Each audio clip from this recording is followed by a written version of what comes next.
Seharusnya ini adalah saat yang paling menggembirakan dalam hidupku. Tapi aku sedih. Aku memiliki anak yang tampan dan karir yang bagus. Tetapi pernikahanku hancur berantakan. Stefan dan aku terus-menerus bertengkar. Yang bermula dari masalah-masalah sepele, tetapi kemudian memuncak jadi keributan besar.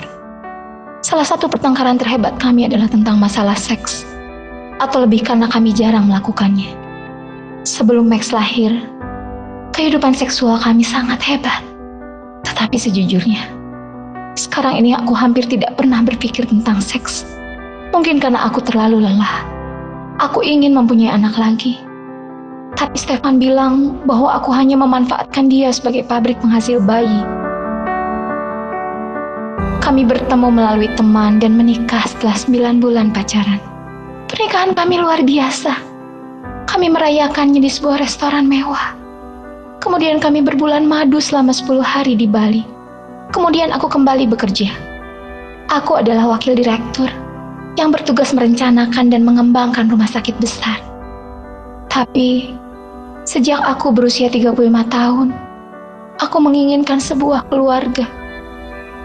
Akhirnya aku hamil, dan itu adalah saat yang sangat menyenangkan bagi kami.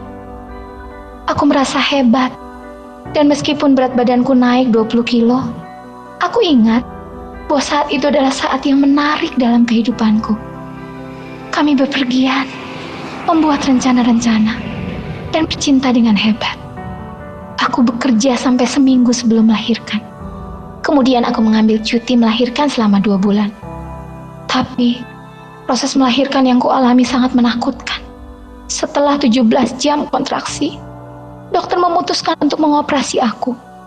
Proses penyembuhanku juga mengerikan. Aku mengalami baby blues.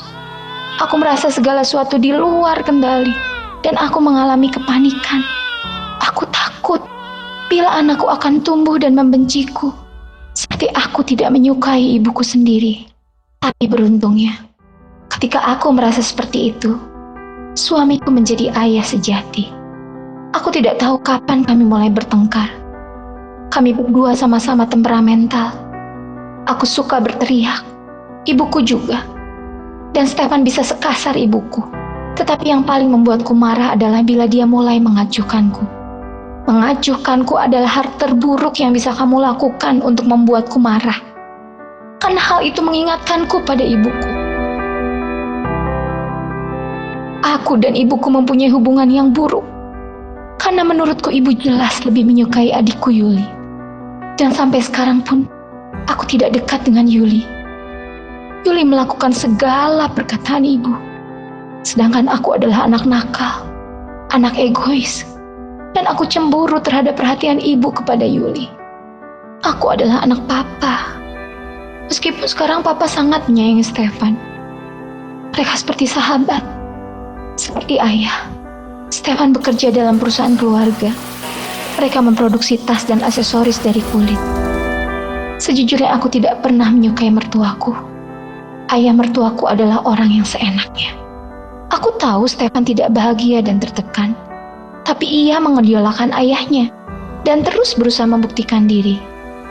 Masalahnya adalah selalu aku yang melakukan semua hal, seperti berbelanja kebutuhan sehari-hari, membuat janji temu dengan dokter anak, memeriksa bila Max memerlukan baju atau sepatu baru, dan banyak lagi.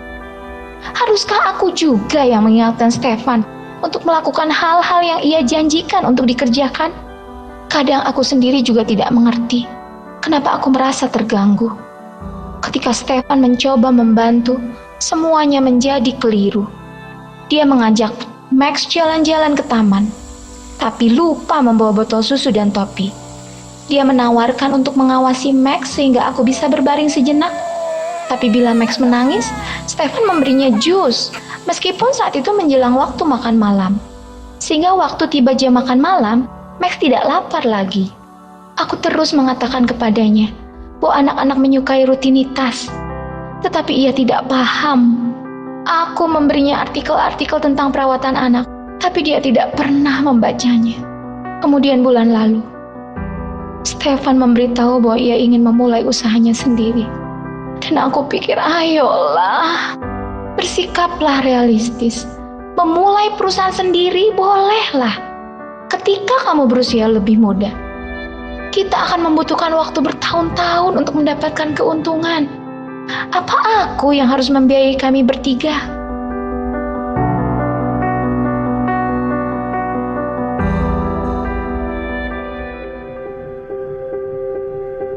Pernahkah dia menutup mulut?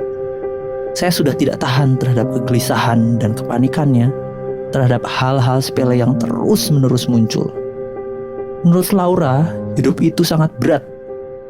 Dia tidak pernah berhenti mengingatkan saya betapa banyak yang sudah dia lakukan untuk kami, dan saya hanya sedikit membantu. Bila saya lupa menelpon tukang ledeng dalam jangka waktu yang ditentukannya, dia akan marah dan ngomel. Apakah kamu sudah nelpon? Kenapa kamu gak nelpon? Tahu gak sih kalau saya tuh udah melakukan ini itu, saya udah mengerjakan ini itu, bla bla bla bla bla. Saya diperlakukan seperti anak kecil. Walaupun kenyataannya orang tua saya masih memperlakukan saya seperti anak umur 12 tahun. Dua orang tua saya adalah imigran generasi pertama. Sangat kolot. Saya tidak pernah dekat dengan mereka atau dengan kakak saya, Mary. Saya tahu, orang tua saya menganggap saya sebagai anak yang memalukan dalam keluarga, sebagai anak yang nakal. Sedangkan Mary adalah anak yang baik. Di rumah, kami jarang tertawa. Dan itulah salah satu hal yang membuat saya tertarik kepada istri saya. Dia punya keberanian. Saya mengidolakan ayah saya dan ingin bekerja dengannya. Setelah dewasa, saya diharapkan untuk mengambil alih bisnisnya setelah ayah pensiun. Dan setiap kali liburan sekolah, saya bekerja di pabrik dan di bengkel. Saya pergi dengan ayah dan belajar 4 bahasa. Saya suka dengan hal itu. Tetapi semuanya tidak berjalan dengan lancar. Saya tahu saya harus pergi. Saya tidak lagi menikmati pekerjaan saya. Tapi saya bingung. Dan saya kira saya takut. Saya bukan lagi anak kecil. Saya memiliki keluarga yang harus dipikirkan. Sangat melegakan bila istri saya bisa sedikit membantu mencari nafkah.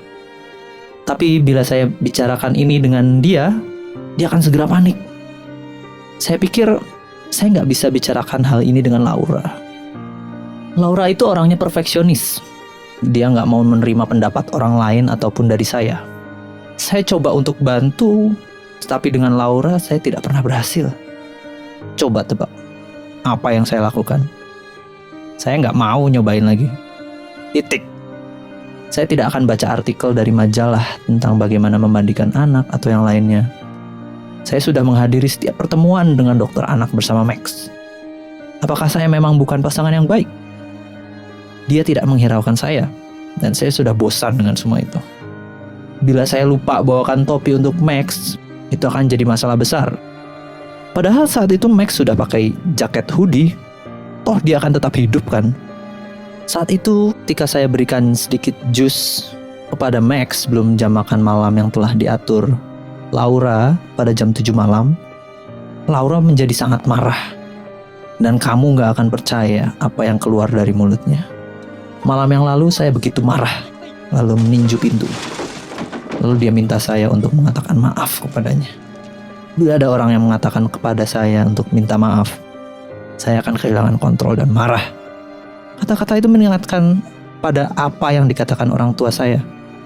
Saya harus minta maaf untuk apa? Dulu, dia adalah sahabat saya. Tapi sekarang dia sama sekali tidak tahu apa yang tidak saya suka. Kami sudah tidak pernah lagi bercinta. Saya mencoba untuk mendekatinya, tapi dia menepis saya. Hingga akhirnya saya berhenti untuk mencoba. Padahal saya mengharapkannya begitu anak kami lahir. Tapi sekarang rasanya sudah terlalu lama. Dia mencapakan saya. Tahukah kamu, suatu hari saya akan benar-benar meninggalkannya. Dan bila saya melakukan itu, saya tidak akan pernah kembali lagi.